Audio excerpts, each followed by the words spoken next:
Crying seems to be something that is solely human, as in shedding tears. But other animals also whimper and call out in distress. But is crying a sign of weakness? Hello, my name is Anthony Mendez, and in this video I want to share my personal thoughts on the nature of crying. Understanding whether crying is a weakness or not is a little more complicated than I expected. Trying to do some research for this video, and personally I wasn't able to find much. However, I'm currently reading a couple of books about the science of crying, why we cry, and crying in an evolutionary sense. But for now, I'm just going to give you guys my personal opinion on crying and whether it is a sign of weakness or not. This is not based on science or data, so don't take what I say in this video as fact, just as my personal opinion. In the end, you can draw your own conclusions, do more research yourself, but I just wanted to state that in the beginning of the video. So this topic of whether crying was a sign of weakness or not came up in one of my classes at school, and pretty much everybody said that crying was not a sign of weakness. I, at the top of my head at the moment, completely disagreed. I believed that it was a sign of weakness, but nobody agreed with me. I was the only student who believed that crying was a sign of weakness. And this began to grab my curiosity, as things that are widely believed but I disagree with get my attention very easily. But something that got me thinking even more was a student that stated, "We need to destigmatize the correlation between crying and weakness." And this got me thinking, is it a stigma or is it something else? Does it have to do with evolution? Why? What is this? I don't know, but it made me even more curious than I already was. Now, this is such a simple topic. I mean, it doesn't really seem that important, but I just can't get it out of my head. There's just unanswered questions to me about crying. And most of us, when we're asked about crying, we usually answer based on our emotions and our personal beliefs. There's very little data out there to back up the reasons for crying, the purpose of crying, and a lot of details like that. At least I struggled to find the data. I have yet to find a person who agrees with me that crying is a sign of weakness. So I may piss off some people in this video. I'm sorry, but hear me out. Just stay with me here. I promise you that, I don't promise anything actually, but I do want to give my personal opinion and the ideas that I have about crying, and perhaps it gives you a new perspective whether I'm wrong or not. In the future, I will update this video with more data that I find, and hopefully I could prove myself wrong or give you better data on why I'm right. So for now, I'm just going to give you my personal opinion. So thinking about it in an evolutionary sense, why do we cry? Why do humans cry? Well, the obvious reason is that crying is a call for help. Every time we cry, we often make noise. We call out to others. We make it very apparent on our face that we need help, that there's something wrong. If a baby cries, it's because it's hungry. Maybe it's hurt. Maybe something's hurting him. Maybe he's hungry. Maybe he's scared. Maybe he's sad. But in some way or another, he needs help in something. So he cries. He calls out for help, for someone to come and be with him, to help him, to feed him, to protect him, whatever it might be. So how much does that change as we age? Once we're older, do we cry for other reasons? Or is it pretty much the same? Do we cry because we need help even when we're adults? Typically, thinking about it with no data backing it up, it seems that even adults cry whenever it is that they need help.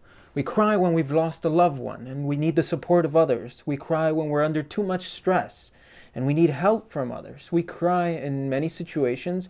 I struggle to find any scenario where it's completely undeniable that they're crying without the purpose of needing help. And along my journey talking with colleagues and classmates, they come up with the argument that crying is not only for calling for help, it's also a way to release your inner stress, to do something in a process that is solely personal. And they try to back this up with the fact that scientists show that when we cry, we release endorphins and oxytocin. These chemicals supposedly help us release stress and reduce pain in our body. But if this was the case, if we cried solely for the purpose of personal benefit, why would we do it in such a public way, in such an obvious way to others? Wouldn't have evolution favored a more discreet way to release our stress? Well, the answer is because while these are the functions, the main purpose of crying is still for calling for help, in my opinion. So with all this said, I believe that crying at its most basic form, at the core of it, the most important aspect and the reason why we cry is to call for help. And there's a lot of other things that might go on behind the scenes in our mind, in the chemical composition of our bodies, but I believe that all of those things are simply passengers, side effects, and things that also benefit us, but are not the main reason for crying. Another thing that's interesting to me is the topic of other animals crying. Upon minimal research, I honestly haven't done nearly enough to verify this or talk about this in a way that I am confident about, but it is an interesting thing to think about. Animals that tend to whimper more or cry more are those that are animals that are in packs. For example, dogs. Dogs are well known for whimpering, and dogs in nature are pack animals. They call for help to their colleagues to come and help them. However, when you go to other animals that don't live as much in packs, you see that they don't cry as much. And also predators at the top of the food chain, you never hear about them whimpering or crying. But like I mentioned, this is just a thought, nothing backing it up at all right now, just very basic information that I'm still considering researching and thinking about, and this will likely be further developed in my future video talking about crying based on more data. So yeah. Anyway, back to the topic of whether crying is a sign of weakness. Let's imagine a scenario. Let's imagine you work in an office and you are given a task to work in teams. And in this team, you have to do this very difficult task, very difficult project, and you have to develop it.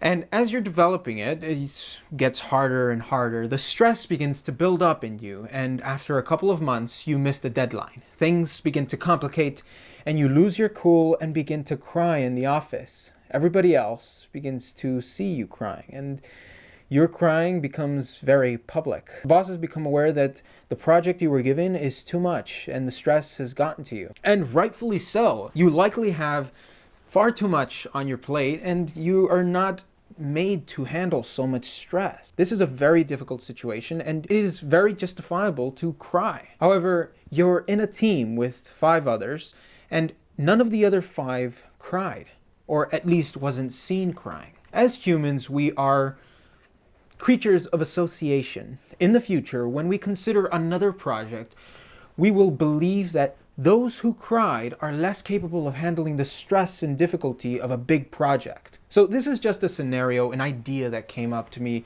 a situation in which likely you would be considered weaker for crying. Now, this is not in all scenarios. If a loved one dies, you will likely not be considered weaker for crying. If you end a long-time relationship and you cry, you likely won't be considered weaker for crying. But in scenarios where you are in similar situations to others, and it is very obvious that others are in the similar situation, we may associate you with less capability. So what I'm trying to say is that crying on its own is not a sign of weakness. But when you are compared to others, and in the evolutionary sense that you call for help, you are probably perceived, whether it be unconscious or consciously, to be less capable and require of more assistance. This is all speculation, but it's interesting to think about. Okay, another thing that I believe would associate weakness with crying is the fact that women cry far more than men. Now, hold on a second.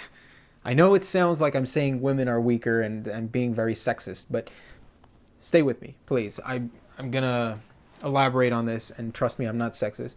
Especially not in the society that we are in now. I believe that everybody is equal, all races, all genders, all of that. So let me elaborate. Back then, before any kind of society was created to protect us, we were faced with a lot more dangers in our environment. We had to protect ourselves from a lot more than we do today. Today, we practically have no worries whatsoever of natural disasters, predators, or other things like that, including sickness and pretty much death overall.